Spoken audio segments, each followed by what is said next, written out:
अनमोल मोती कार्यक्रम में आपका स्वागत है। ओम शांति। आज समाज की ऐसी दशा हो गई है कि व्यक्ति चाहे वो कोई भी हो, बाहरी प्रभाव से बच नहीं सकता और दिनों दिन बाहर का प्रभाव शक्तिशाली हो रहा है और व्यक्ति की अपनी क्षमता और उसका मनोबल घट रहा है। व्यक्ति अपने आप को बहुत ही कमज़ोर महसूस करता है और मजबूर भी महसूस कर रहा है। उसे ऐसा लगता है कि कुछ भी उसके बस में नहीं रहा है। परिस्थितियाँ, वातावरण, हालात सब उसको कंट्रोल कर रहे हैं। जैसे कोई समुद्र में तूफ़ान आ जाए और उस तूफ़ान के बहाव में व्यक्ति बह जाए, उस बेबस हो जाए, ऐसी स्थिति हम सब समाज की अनुभव कर रहे हैं, जिसको हम कहते हैं मजबूर। तो व्यक्ति मजबूर होता जा रहा है, मजबूती उसकी घट रही है। फिर भी व्यक्ति के अंदर, जिसको हम कहते हैं अहम भाव या मगरूरी, फिर भी कायम है। वो फिर भी सोचता है कि दुनिया मेरी तरह से मेरे लिए चले। वो ये नहीं सोचता कि मैं इतना बेबस हूँ, कमज़ोर हूँ, मजबूर हूँ, मेरे अनुसार दुनिया नहीं चलेगी, बल्कि मुझे ही कोशिश करके दुनिया के अनुसार चलना होगा, बहाव के साथ चलना होगा। लेकिन बहाव में बह नहीं जाना है, बल्कि मुझे बहाव का सदुपयोग करना है। जैसे एक तैराक होता है, स्विमर होता है, तैरने वाला होता है। जो कुशल तैरने वाला होता है वो हर परिस्थिति में ये जानता है कि मुझे किस दिशा में जाना है और उसके रास्ते में क्या क्या विघ्न और बाधाएं आएंगी और उन्हें मुझे किस तरह से ओवरकम करना है। इसीलिए हम जानते हैं कि स्विमिंग चैम्पियनशिप के लिए, स्विमिंग के लिए रेस भी होते हैं और काफ़ी मेहनत के बाद व्यक्ति हर प्रकार की जो विपरीत परिस्थितियां होती हैं उसको क्रॉस करता हुआ दूसरे किनारे की तरफ पहुंचता है। फिर देखना ये होता है कि कितना शीघ्र वो दूसरे किनारे की ओर पहुंचता है। इसलिए कहा जाता है उसके लिए गति भी चाहिए, स्पीड भी चाहिए और विधि भी चाहिए। आज हम क्या देखते हैं कि जब इस संसार की स्थिति से, विशेष तौर पर भारतवासी जब भी कभी बहुत थक जाते हैं, उनकी बुद्धि थक जाती है, उनका मन भटकता है, तो प्रायः वह धर्म का आश्रय लेते हैं। लेकिन धर्म का आश्रय भी अगर हम आज के दृश्य को देखें तो किस प्रकार का होता है कि एक तो होते हैं जिसको हम कहते हैं धर्म गुरु, जीवित प्राणी जो मार्गदर्शक कहलाते हैं धर्म के। तो जब मनुष्य उनकी ओर देखते हैं तो प्रायः उन्हें निराशा होती है, क्योंकि वो कई प्रकार की बातें भी सुनते हैं और खुद अपने नज़रों से भी देखते हैं, अनुभव करते हैं कि आज के धर्म गुरु या धर्म के मार्ग पर चलाने वाले जो हैं, उनका जो जीवन शैली है वो उनको कोई आदर्श दिखाई नहीं देती। यद्यपि वो अपनी अपनी पद्धति से, जो भी उनकी पद्धतियां हैं, कर्मकांड आदि कराते हैं, क्षण भर के लिए व्यक्ति उन भावनाओं में खो जाता है, लेकिन जब वो व्यक्तिगत जीवन को देखता है तो उससे उनको कोई आदर्श नहीं मिलता है। और फिर जो पद्धतियां हैं उनमें भी वो देखते हैं कई प्रकार के अंधविश्वास की बातें, जैसे रिचुअल्स होते हैं, देखते हैं नदी के अंदर दूध बहाना, बहुत सारी चीज़ें हम जानते हैं जो एक व्यक्ति की बुद्धि उसको आज के युग में स्वीकार नहीं करती कि इससे हमारा कुछ कल्याण होने वाला है। फिर जो पढ़े लिखे व्यक्ति हैं, जो अपनी बुद्धि को प्रयोग करते हैं, जो विश्वास से ज़्यादा तर्क पर अपना आधार रखते हैं, वो सोचते हैं कि हमें भगवान ने बुद्धि तो दी हुई है और बुद्धि हर एक व्यक्ति को प्राप्त है और बुद्धि का कार्य ही होता है निर्णय करना। तो वो ये समझते हैं कि जब हमें बुद्धि मिली हुई है, हमें अच्छे बुरे का परिचय बुद्धि देती रहती है, तो फिर हमें क्या ज़रूरत है कि हम धर्म का आश्रय लें, या अगर उनको ये भी कहा जाए कि कुछ आध्यात्मिक शिक्षा लें तो समझते हैं मेरे पास तो बुद्धि है, मुझे पता लग जाता है ठीक क्या है गलत क्या है, तो मुझे क्या ज़रूरत है जा कर के किसी प्रकार की आध्यात्मिक शिक्षा लेने की, या आध्यात्मिक स्थानों पर जा कर के अपना समय, आज का बिजी शेड्यूल होता है, वहाँ व्यतीत करने की। अब इस बात को अगर हम गौर से देखें कि क्या बुद्धि होते हुए भी व्यक्ति धोखा नहीं खाता, क्या हमारी बुद्धि ही धोखे में नहीं आ जाती? अगर ऐसा होता कि हमारी बुद्धि सही जजमेंट देती, ठीक निर्णय देती, तो प्रश्न उठता है फिर हम धोखा क्यों खा लेते हैं? कई प्रकार का धोखा हम खाते ही रहते हैं, और सबसे बड़ी बात कि हम दुखी क्यों होते हैं? अगर हमारा निर्णय सही है तो हमारा सोचना, हमारा बोलना, हमारा कर्म करना, हमारा संबंध में आना, लोगों के संपर्क में आना, वो सारा ऑटोमेटिकली सही होना चाहिए, और अच्छे का या राइट का फल तो अच्छा ही होता है। फिर हमें अनेक प्रकार के दुख, चाहे वो शारीरिक है चाहे वो मानसिक हैं, वो क्यों होते हैं? तो हम देखते हैं कि हमारी बुद्धि धोखा खा जाती है। क्या हमारी आँखें धोखा नहीं देती?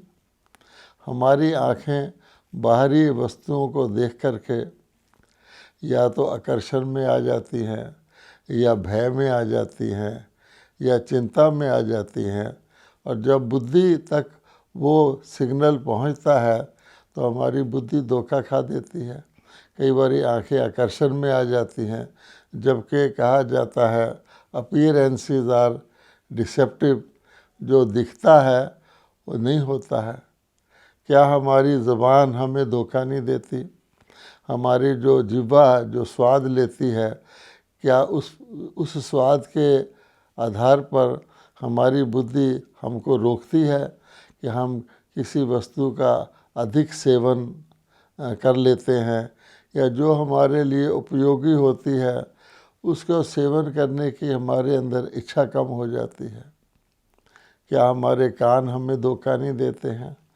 हम कानों से जो सुनते हैं, क्या बुद्धि उस पर सही निर्णय करती है, या कई बार कानों से सुनी हुई जो भी बात होती है, कौन सुना रहा है, वो हमारा कोई मित्र इष्ट सुना रहा है, उस पर हम विश्वास कर लेते हैं, चाहे वो बात पूरी सत्य ना भी हो। और हमारे जिस व्यक्ति को हम लाइक नहीं करते, वो हमें कोई सच्ची बात भी सुना देता है तो हम उसको पूरी तरह से मानते नहीं हैं। इस प्रकार से हम देखें तो हमारी जो सबसे बड़ी इंद्री है वो आँख है। तो आँख हमारी जैसे देखती तो रहती है, लेकिन हम समझते हैं हमारी आँख ठीक देख रही है, लेकिन जैसे ये फिजिकल आई है, शारीरिक चरम चक्षु हैं, ये भी धीरे धीरे धीरे कमज़ोर होते जाते हैं।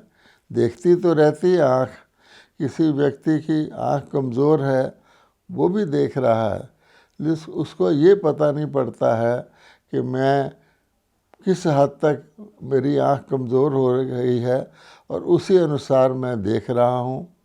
जो कहावत है कि जैसी दृष्टि वैसी सृष्टि, तो कमज़ोर आँख दुनिया को कमज़ोर नज़र से ही देखती है। और अगर हम बुद्धि की आँख को कहें तो जिसको हम कहते हैं निर्णय शक्ति, हमारी जजमेंट पावर कमज़ोर हो जाती है। उसका सबूत क्या है कि हम कोई भी बात होती है तो दूसरों से राय लेते हैं। भाई पूरा निर्णय स्वयं नहीं कर पाते, अपने निर्णय को कन्फर्म कराना चाहते हैं, उसको स्थिर बनाना चाहते हैं, तो दूसरों से राय लेते हैं।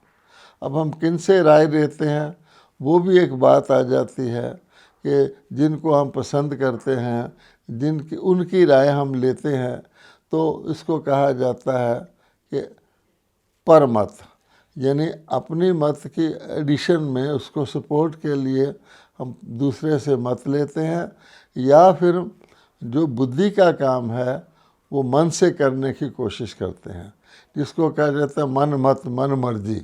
तो हम मन की मत पर चलते हैं या पर मत पर चलते हैं, तो नतीजा क्या होता है, जो मन मत है वो बुद्धि क्योंकि स्वयं जज नहीं कर रही है, तो वो व्यर्थ चिंतन हमारा शुरू हो जाता है कि मन तो एक कहा जाता है हवाई घोड़ा है, उसके अंदर तो निरंतर संकल्प चलते ही रहते हैं। और बुद्धि क्या कार्य होता है, उन संकल्पों में से सोचना कि कौन से संकल्प मेरे लिए हितकर है, किन संकल्पों को मुझे कार्य में लाना चाहिए, किन संकल्पों को मुझे रोक देना चाहिए।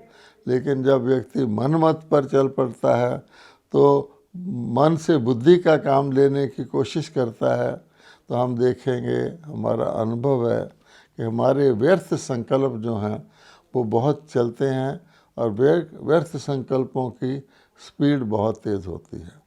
और अगर हम दूसरे की मत पर चलते हैं, पर मत पर चलते हैं, तो उसका क्या प्रभाव पड़ता है कि हम पर चिंतन करना शुरू कर देते हैं।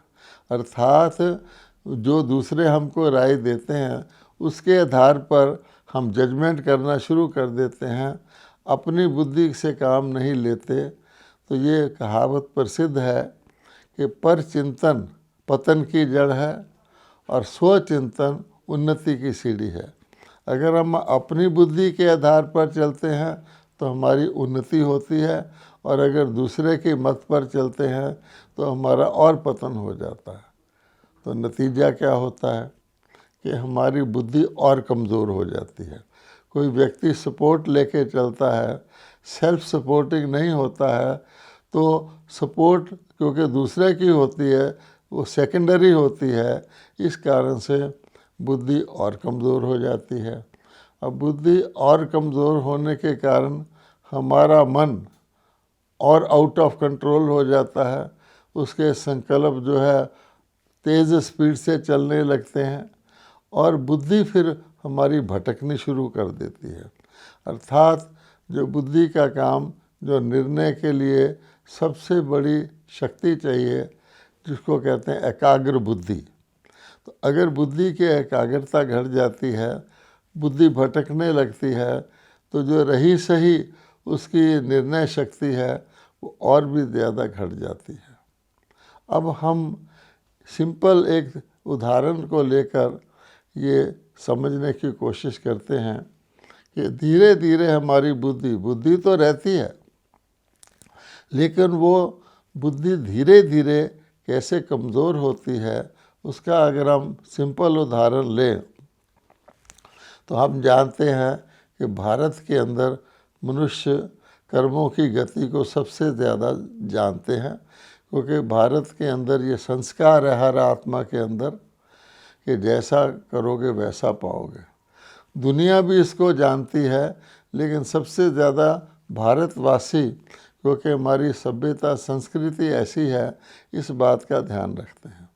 इसलिए कहा जाता है, इतिहासकारों में ने भी लिखा है कि भारत के अंदर कुछ काल पूर्व तक घरों में दरवाजे भी नहीं होते थे, क्योंकि कोई भी व्यक्ति चोरी करने को तो बहुत बड़ी गलती मानता था कि जो चीज़ मेरी नहीं है उसको मैं उठाऊंगा तो कर्म फिलॉसफी के अनुसार मुझे उसका बहुत उल्टा फल भोगना पड़ेगा।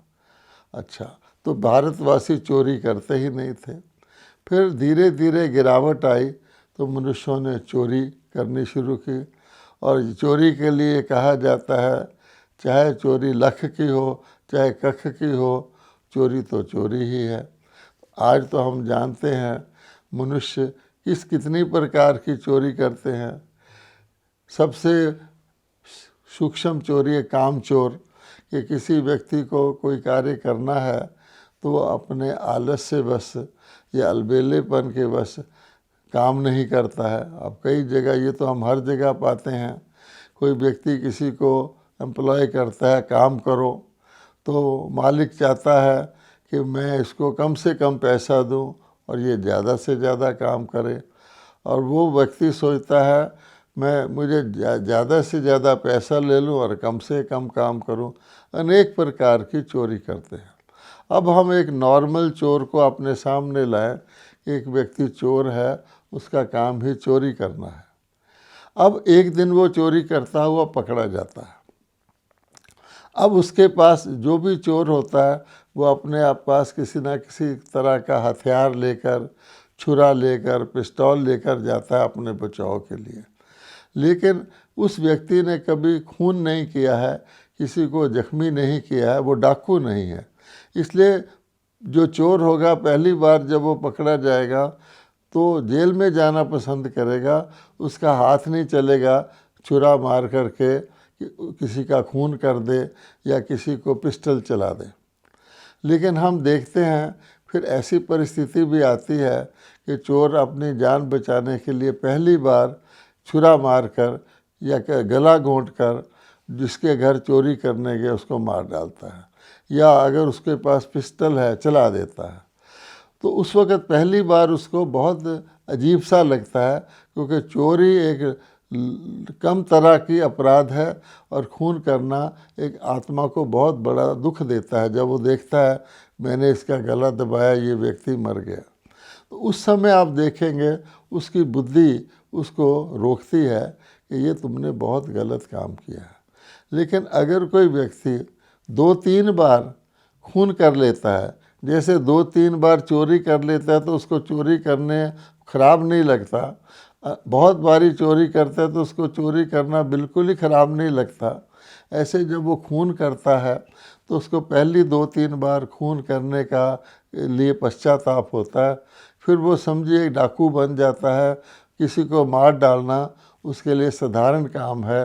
जैसे एक कसाई होता है, पहली बार वो किसी जानवर को काटता है तो उसे महसूसता आती है, धीरे धीरे उसकी वो महसूसता ख़त्म हो जाती है, उसकी बुद्धि जवाब दे देती है।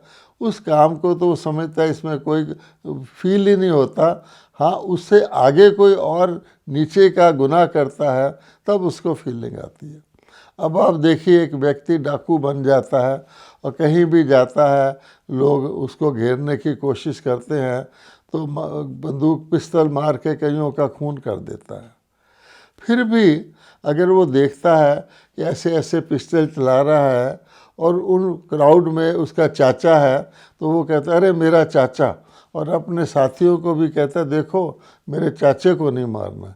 इसका मतलब उसकी कॉन्शियंस या उसकी बुद्धि मर चुकी है, मारी जा चुकी है, वो मारने को कोई पाप नहीं समझता। फिर भी थोड़ी सी बुद्धि कायम है कि मैंने अपने चाचे को नहीं मारना है। और आगे जब बुद्धि और मारी जाती है, बुद्धि धीरे धीरे मरती है और मारी जाती है, तो लोग अपने चाचे को भी मार देते हैं जायदाद के कारण, कई कारण से क्रोध में आकर।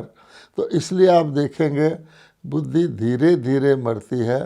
फिर एक दिन आता है कि बुद्धि लगभग मारी ही जाती है तभी कहा जाता है बुद्धि, इस व्यक्ति की तो बुद्धि मारी गई है। और भगवान से भी लोग सद्बुद्धि मांगते हैं, बुद्धि दे दोगे तो मेरी निर्णय शक्ति ठीक हो जाएगी, ऑटोमेटिकली मेरा कर्म व्यवहार ठीक हो जाएगा। लेकिन हम जानते हैं भगवान की भगवत गीता में क्या कहा गया है, विनाश काल विपरीत बुद्धि, विनाश काल विपरीत बुद्धि विनश्यन्ति, कि जब किसी व्यक्ति के बुद्धि मारी जाती है तो वो अपना ही विनाश करने से भी नहीं डरता, जैसे हम आजकल देखते हैं। तो इस बुद्धि के कमज़ोर होने से क्या होता है कि व्यक्ति जो चाहता है और जो वो करता है तो उसमें बहुत बड़ा गैप आ जाता है। वो चाहता कुछ है लेकिन बुद्धि कमज़ोर होने के कारण उसकी निर्णय शक्ति, उसकी संकल्प शक्ति, उसकी दृढ़ता भी कमज़ोर हो जाती है। इसलिए वो कहता है कि मैं चाहता तो हूँ लेकिन होता नहीं है, मैं नहीं चाहता था लेकिन हो गया। वो कहे मैं चाहता तो हूँ, मैं किसी से नफ़रत ना करूँ, घृणा ना करूँ, ईर्ष्या ना करूँ, पर मेरे से हो जाता है। मैं नहीं चाहता था मैं किसी व्यक्ति का दिल दुखाऊं, लेकिन दुख जाता है। तो ये किस चीज़ की निशानी है? जजमेंट पावर की कमज़ोरी की। अब अगर आप इसको और ढंग से आसानी से और हम समझना चाहें तो व्यक्ति की जब आंखें कमज़ोर होती है और वो किसी डॉक्टर की दुकान पे जाता आंखें देखने वाले की कि मुझे चश्मा लगा दो, तो वो तो नॉर्मल आँख से देख ही रहा होता, उसके आगे कोई चार्ट वगैरह रखते हैं तो कहाँ तक देख सकता है। फिर उसके आगे एक शीशा लगाते हैं तो वो कहते हैं हाँ अब मैं बहुत क्लियर हो गया, मैं यहाँ तक देख सकता हूँ। फिर वो एक दूसरा शीशा लगाते हैं, हाँ अब मैं और भी अच्छा देख सकता हूँ, हम सब ये जानते हैं। फिर वो डॉक्टर शीशा को थोड़ा घुमाता है जिसको एंगल कहते हैं, तो कहता है अब तो मैं बहुत ही अच्छा देख रहा हूँ। तो हम जानते हैं इस प्रकार से व्यक्ति के जब उसकी बिल्कुल उसकी रिक्वायरमेंट के मुताबिक उसकी कमज़ोर आँख के होते हुए भी उसका फोकस किया जाता है तो उसे ऐसे लगता है कि मुझे नई रोशनी मिल गई, मैं जिन चीज़ों को आउट ऑफ फोकस देखता था अब मुझे क्लियर दिखने लग गई हैं। इसी को आध्यात्मिक भाषा में बुद्धि की आँख के लिए कहा जाता है जैसी दृष्टि वैसी सृष्टि। वो जिस प्रकार की बुद्धि की जजमेंट पावर होती है उसके अनुसार ही व्यक्ति सृष्टि को देखता है।